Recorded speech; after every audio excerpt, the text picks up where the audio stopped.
أيها المبعوث فينا قد أجزنا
مبعوث فينا قد أجزنا لارتفاع يا نبي سلام علينا يا رسول سلام عليك يا حبيب سلام عليك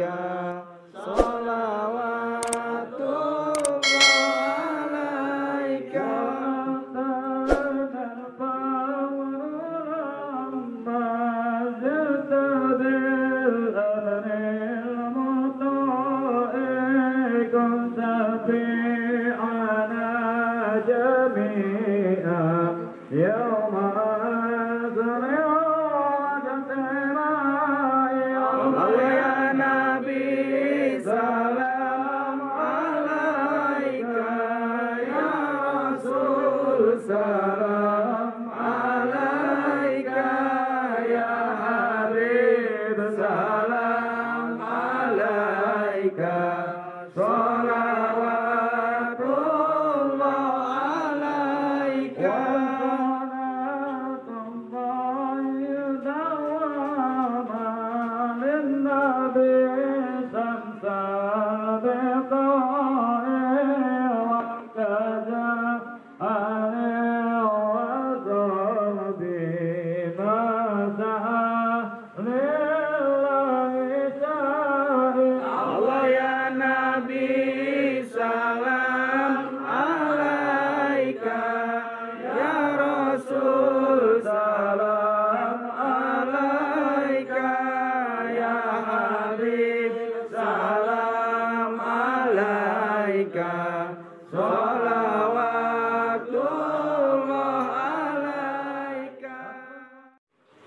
Bapak jamaah yang dirahmati Allah, tidak akan panjang kalam yang akan saya sampaikan, melainkan salah satu kewajiban kita saling mengingatkan antara satu dan lainnya. Balighu ani walau ayah, sampaikanlah walaupun satu ayat, merupakan kewajiban kita. Setelah kita menyampaikan ke jalan kebaikan, mau itu diterima atau tidak bukan menjadi hak kita, tapi itu hak prerogatif Allah yang menguasai hati masing-masing manusia. Kewajiban kita hanya mengajak, Kewajiban kita hanya memberitahu. Kewajiban kita hanya sebatas menyampaikan.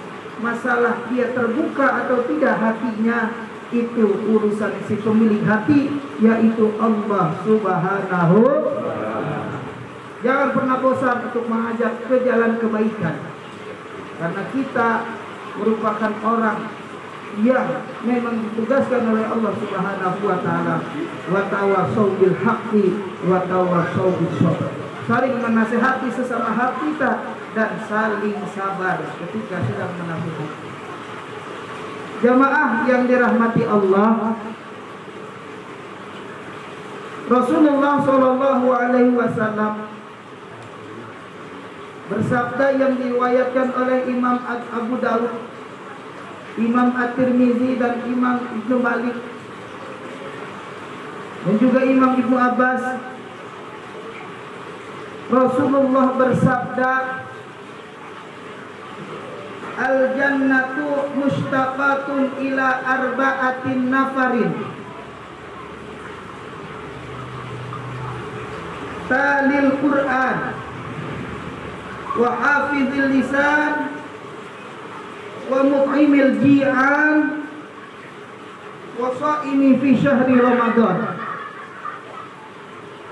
Rasulullah sallallahu alaihi wasallam bersabda, al-jannatu mushtaqatun ila arba'atin nafarin.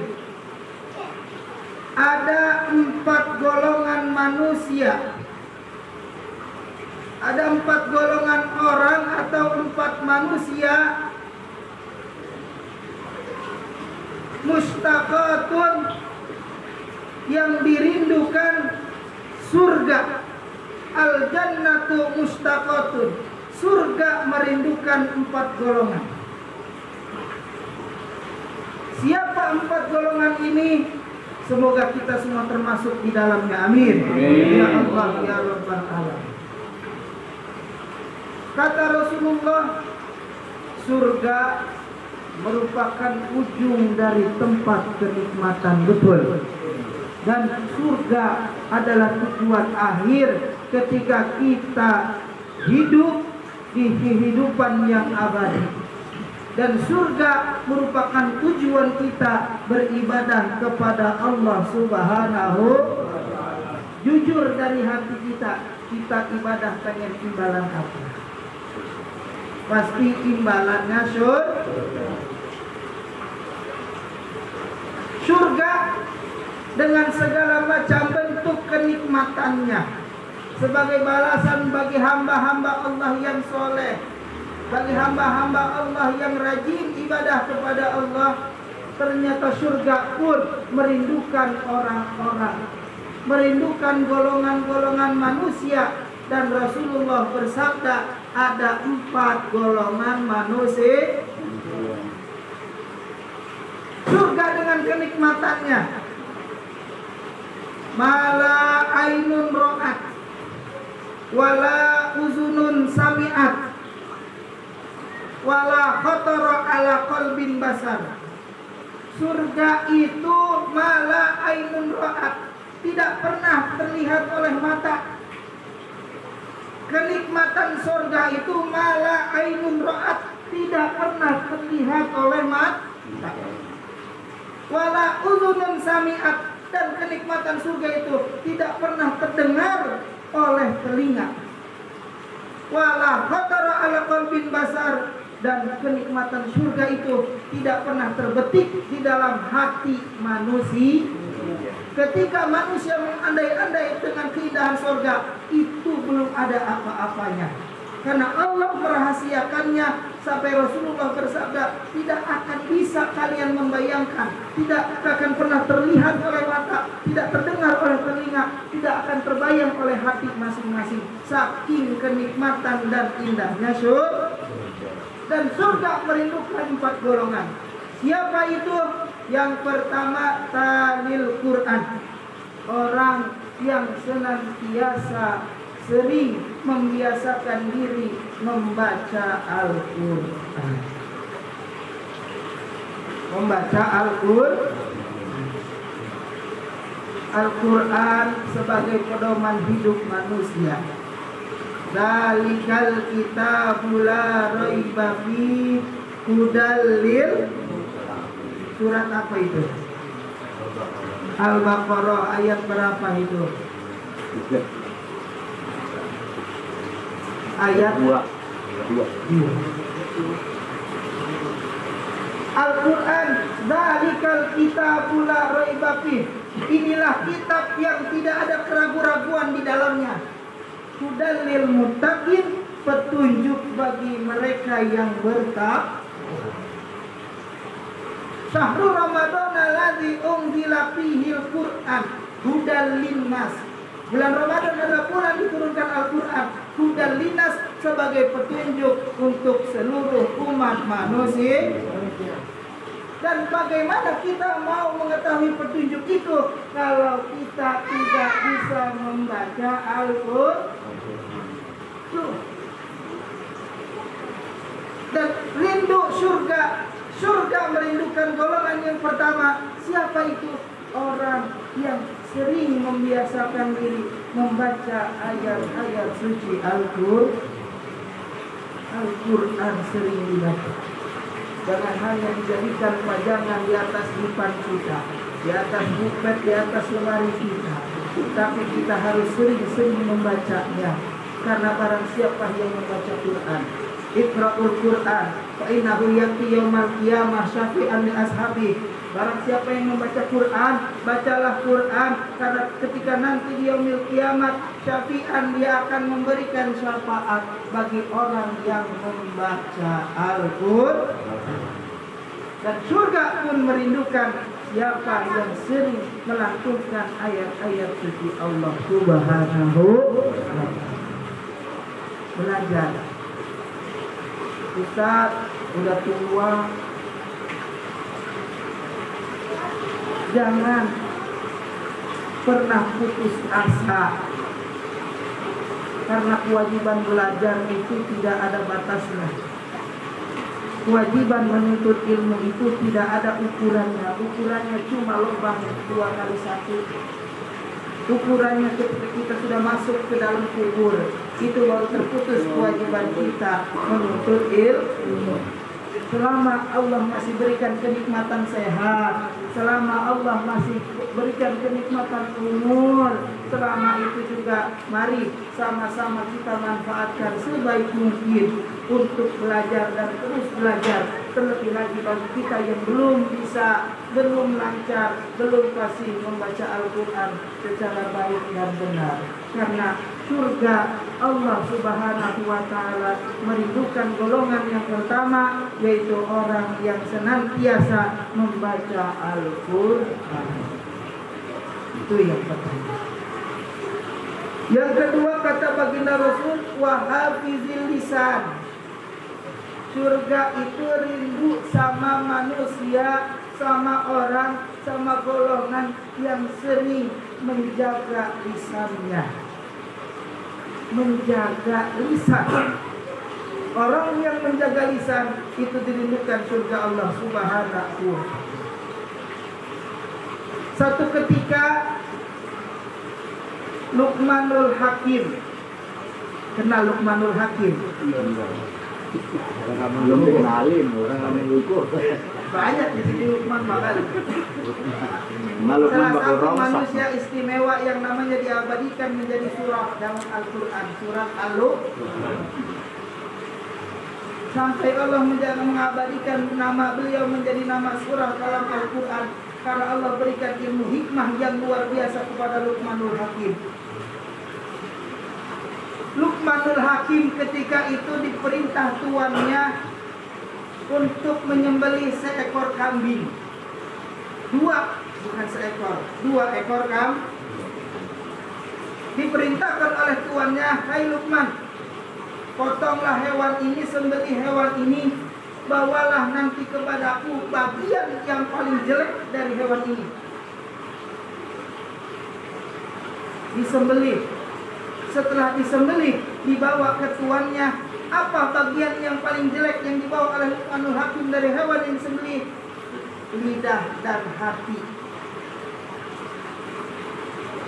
Setelah itu diperintahkan satu lagi, Dan yang satu lagi aku perintahkan pun sama. Sembelih hewan ini, tapi berbeda maksudnya. Tolong nanti bawakan kepadaku bagian yang paling bagus dari hewan ini. Ketika sudah disembelih, dibawa ke tuannya, sama seperti yang pertama yang dibawa, yaitu lidah dan hati. Tuannya bingung. Aku tadi perintahkan kau membawa bagian yang buruk, kau bawakan kepadaku lidah dan hati. Dan aku perintahkan kau untuk membawa bagian yang paling bagus, kau pun sama membawa lidah dan hati. Apa maksudmu? Ya Tuhan, sesungguhnya inilah bagian yang paling bagus dalam diri seorang manusia. Karena apa? Karena yang paling buruk dari manusia apabila dia tidak menjaga lisan, tidak menjaga lidahnya, dan tidak menjaga hatinya. Walaupun orang itu berpangkat, walaupun orang itu punya jabatan tinggi, walaupun orang itu punya harta yang melimpah, tapi kata-katanya menyakiti orang lain, tapi hatinya selalu syirik dengki dengan apa yang dimiliki orang lain, kata-katanya menyinggung perasaan orang lain, itu adalah bagian yang terburuk yang ada dalam diri manusia. Tapi sebaliknya, apabila seseorang ini pandai menjaga lidahnya, dibarengi dengan pandai menjaga hatinya, lidah ini selalu basah dengan zikir kepada Allah, lidah ini selalu basah dengan istighfar kepada Allah, selalu basah dengan membaca ayat-ayat Allah, selalu dibacakan sholawat kepada Rasulullah. Lidah ini lebih banyak berkata yang bagus. Lidah ini diam ketika tidak mau menceritakan aib orang lain. Inilah bagian yang paling bagus di dalam tubuh seseorang. Jadi apa intinya? Jaga lisan kita. Salamatul insan fi hifzil lisan. Selamatnya manusia tergantung dari lisan lidahnya masing-masing. Kira-kira kita mau nggak nemenin orang yang ngomongnya jelek, yang ngomongnya nyakitin, yang ngomongnya nyinggung, yang ngomongnya nggak ngenakin, apalagi udah ngomongin orang lain? Kira-kira mau nemenin nggak?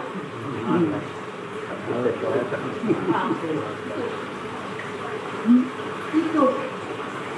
Jadi yang kedua yang dirindukan oleh surga, wa hafizil lisan, itu orang yang pandai menjaga lisan. Paham? Lalu yang ketiga, wa nut'imil ji'an, orang yang dirindukan oleh surga. Golongan yang dirindukan oleh surga ialah orang yang mampu memberi makan kepada orang yang lapar. Artinya apa? Orang yang selalu pemurah, yang tidak segan-segan memberikan rezekinya untuk menolong sesama orang lain. Artinya orang yang rajin bersedekah, orang yang tidak sayang dengan apa yang dia miliki, selama itu untuk kebaikan. Apalagi orang yang mampu memberi makan kepada orang yang lapar, dan orang yang lapar itu bisa ibadah kepada Allah, selama itu juga pahalanya mengalir kepada diri kita. Kita senang-senang makan di rumah, tetangga sebelah lapar perlu makan, dosa kita. Karena orang yang dirindukan surga adalah orang yang mampu memberikan sedikit rezekinya, walaupun itu hanya sekedar makanan, memberi makan kepada orang lain. Orang yang bersedekah, orang yang beramal soleh dengan harta, dengan makanan, dengan ilmu, itulah orang yang dirindukan surga. Makanya ketika manusia meninggal, permintaannya cuma satu. Apa? Balikan lagi ke dunia. Rabbi laula aqartani ila ajalin qarib fa asaddaqa. Ya Allah, ya Tuhanku, sekira-kira kau memberi kesempatan sedetik aja kepadaku untuk balik ke alam dunia, fa asaddaqa, aku pengen bersedekah. Karena begitu besar pahala orang yang bersedekah, apalagi bersedekah kepada orang yang benar-benar membutuhkan. Inilah orang yang dirindukan oleh surganya Allah. Yang keberapa tadi? Berarti yang keempat, wasaimi fi syahri Ramadan, orang yang puasa di bulan Ramadan.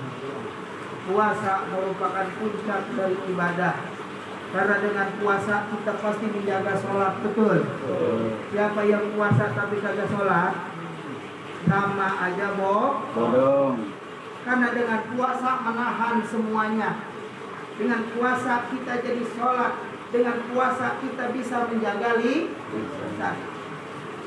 Siapa yang puasa tapi suka ngomongin orang? Siapa yang puasa tapi omongannya menyakiti orang? Itu pun puasanya tidak ada arti. Dan puasa dibandingkan dengan membaca Al-Quran, itu merupakan nilai yang luar biasa di sisi Allah Subhanahu wa ta'ala. Jadi orang yang puasa di bulan Ramadan, yang pandai menjaga puasanya di bulan Ramadan, itu salah satu golongan orang yang dirindukan surganya Allah Subhanahu wa ta'ala. Sudah, begitu aja ya. Artinya apa? Satu yang harus kita dapat simpulkan, semua 4 kriteria tadi harus berbarengan. Harus berbareng. Percuma dia membaca Quran tapi lisannya tidak dijaga, betul? Percuma dia bisa menjaga lisan tapi orang sekelilingnya kelaparan.